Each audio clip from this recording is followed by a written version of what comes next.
friends, welcome to my channel. இன்னைக்கு நம்ம பார்க்க போற ரெசிபி பாசி பருப்பு கொழுக்கட்டை. அதுக்கு ஒரு பவுல்ல பச்சரிசி மாவு ஒரு கப் எடுத்து வச்சிருக்கேன். 3/4 கப் வெல்லம் வச்சிருக்கேன். 1 கப் பாசி பருப்பு, தேங்காய் துருவல், ஏலக்காய் கொஞ்சம் வச்சிருக்கேன். இப்போ மாவையும் பாசி பருப்பையும் தனியா வறுத்துருவோம். சட்டி சூடாயிடுச்சு. இப்போ பாசி பருப்பை போட்டு வறுப்போம். பாசி பருப்பை நல்லா கொஞ்சம் வாசம் வர அளவுக்கு வறுத்துருவோம். இப்போ இந்த அளவுக்கு வறுபட்டுருச்சு. இப்போ எடுத்து பவுலில் வச்சிரும். அரிசி மாவை போட்டு ஒரு 2 நிமிஷம் வறுத்துக்கும். இப்போ நம்ம காய்கறி சமைக்கிறதுக்கு ஒரு 20 நிமிஷத்துக்கு முன்னாடி தண்ணியில் போட்டு உப்பும் மஞ்சளும் போட்டு ஒரு 20 நிமிஷம் ஊறினதுக்கப்புறம் நம்ம எடுத்து சமைச்சோம்னா அதில் உள்ள கெமிக்கல்லாம் போயிடும். நமக்கும் அது உடம்புக்கு நல்லது. இப்போ மாவை கொஞ்சம் வறுத்தாச்சு. இப்போ ஸ்டவ் ஆஃப் பண்ணிடுவோம். இந்த வெல்லத்தை போட்டு 1.5 டம்ளர் தண்ணி ஊற்றிக்குவோம்.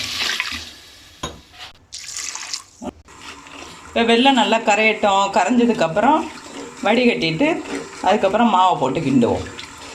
இப்போ வெல்லம் நல்லா கரைஞ்சிருச்சு. இப்போ வடிகட்டிடுவோம் வெல்லத்தை.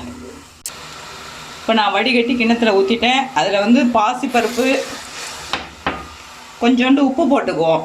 கொஞ்சம் உப்பு போட்டால் தான் டேஸ்ட்டாக இருக்கும். போட்டு இந்த தேங்காய் துருவலையும் போட்டுக்குவோம். தேங்காய் துருவல் போட்டு ஏலக்காயும் போட்டுருவோம். ஏலக்காயை போட்டு மாவை போட்டு கிண்டிடுவோம்.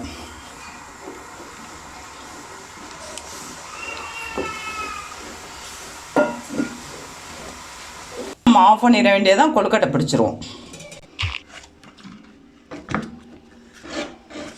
இப்போ நம்ம கொழுக்கட்டை பிடிக்க ஆரம்பிச்சிருவோம். அப்படியே பிடிச்சி வைக்க வேண்டியதுதான். இது சிம்பிளான ரெசிபி தான். ஒரு 7 நிமிஷத்தில் முடிஞ்சிடும். இது டக்குன்னு பண்ணிடலாம். இப்போ இட்லி தட்டில் துணியை போட்டு கொழுக்கட்டையை வச்சு வேக வச்சுருவோம். இப்போ ஒரு 7 நிமிஷம் வேகட்டும், மூடி வச்சுருவோம். இப்போ 7 நிமிஷம் ஆயிடுச்சு. நல்லா வெந்திருக்கு.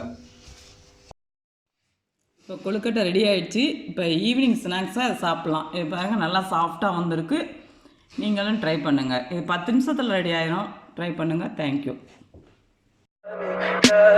Tell me pretty lies, look me in the face, tell me that you love me, even if it's fake.